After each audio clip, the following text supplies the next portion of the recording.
museum kind of started, we actually have to go back to about 1965, which is when Brunswick celebrated its Diamond Jubilee, or its 75th anniversary. And around that time, people started getting really interested in the history of the town. People started putting together small exhibitions of, some of the stuff they had that related to Brunswick history, their experiences on the railroad, things like that. That kind of morphed into the foundation that is kind of our parent organization, the Brunswick Potomac Foundation. They started putting together a lot of festivals that were related to Brunswick history and things like that throughout the 70s. In 1974, they purchased this building, and in 1978, they established a permanent collection here, and we have been here ever since.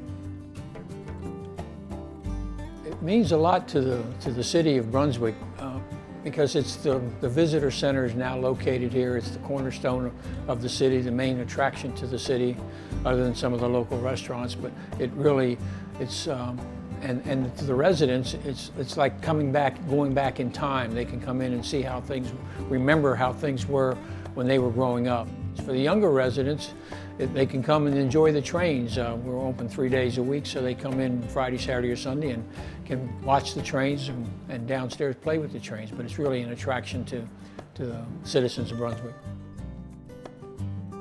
We actually like to think of ourselves as two museums in one here. Of course, up on the third floor, we have our 1,700 square foot model railroad.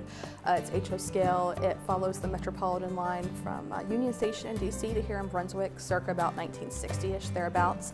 It's fully interactive, so there's lots of buttons and things for kids to press that'll activate a sound or a movement or lights or something on the model. That is also currently being expanded into Harper's Ferry, so if you come into the museum, you can actually see some of the work they're doing on that section, so you can kind of see how the model railroad is created from the ground up, which is a pretty cool feature. Here on the second floor, we also have a ton of hands-on elements for kids. We have a dress-up center. We have various activities and things for them to try. We also offer some early 1900s toys that are a big hit. The kids like to get their hands on those and play with those and things of that nature. We also do a number of events and special activities. We host 2 temporary exhibitions a year. In addition, last year in 2013, we also inaugurated our Brunswick Speaker Series, and we brought 5 speakers here into the museum. They spoke downstairs in our Lee B. Smith room on a variety of topics, everything from Brunswick history, transportation history. We also had some folks come in who were just interesting personalities who were fun to listen to. When I first saw the museum, I was impressed by, of course, the train display that everybody will want to see. It's really neat. And because it models where the train goes in the whole region. It's a gigantic model train for anybody who is interested in that, but it also includes the history of this region. Because both the canal and the train run through Brunswick, makes it an historic place that tourists come to learn the history and to learn that Frederick County was actually the heart and soul of the original development of the train transportation system in America. Brunswick is the only railroad museum in the area. It's probably one of the largest on the East Coast. We have 500 feet of track here, 2,400 feet of wiring and live action, and so people can come here and see different aspects of the railroad and what it can do.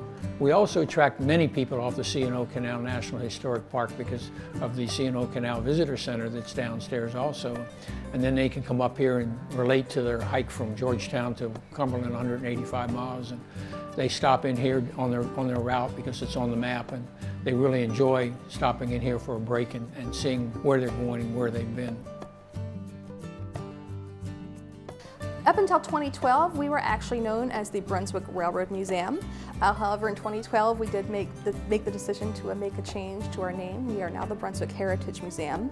The mission statement here is to tell the story of Brunswick from past to present through dynamic presentations and programs for history lovers and explorers of all ages. And we felt that changing the name to Heritage really reflected that more because it encompassed more than just our railroad heritage. It really inferred that we are telling the story of all the people who lived here, whether they were associated with the railroad or not. And even though the railroad did impact everybody's life here, they weren't all working on the railroad. So it's really neat to see visitors come in and they're able to make those connections and see how, maybe someone who was working in a store wasn't necessarily working for the railroad, but they were still impacted by it. Well, I would say come down here for the experience. It's unique, like I've said previously. It's different, and it's interaction. You can push all the buttons, and you can watch the trains, and you can. We've had people come in at 10 o'clock in the morning and stay here till 4 o'clock in the afternoon. We've watched grandchildren grow up. So this is part of their life. And when you see somebody outside of Brunswick and you explain to them that this could be part of your life, your child is going to remember this for the rest of their life. And most people are repeat. They come back, and come back. We would love to have you come visit us. We entertain visitors from all over the world, which is a lot of fun, as well as people from locally here in the county and the city of Brunswick as well. We are open on Fridays from 10 a.m. until 2 p.m., on Saturdays from 10 to 4, and on Sundays from 1 to 4. Around the holidays, sometimes we have additional hours and things like that. We also have special events going on throughout the year, and you'd want to check out our website. Or we're also on Facebook and Twitter, so come and friend us, like us there. We'd be happy to have you.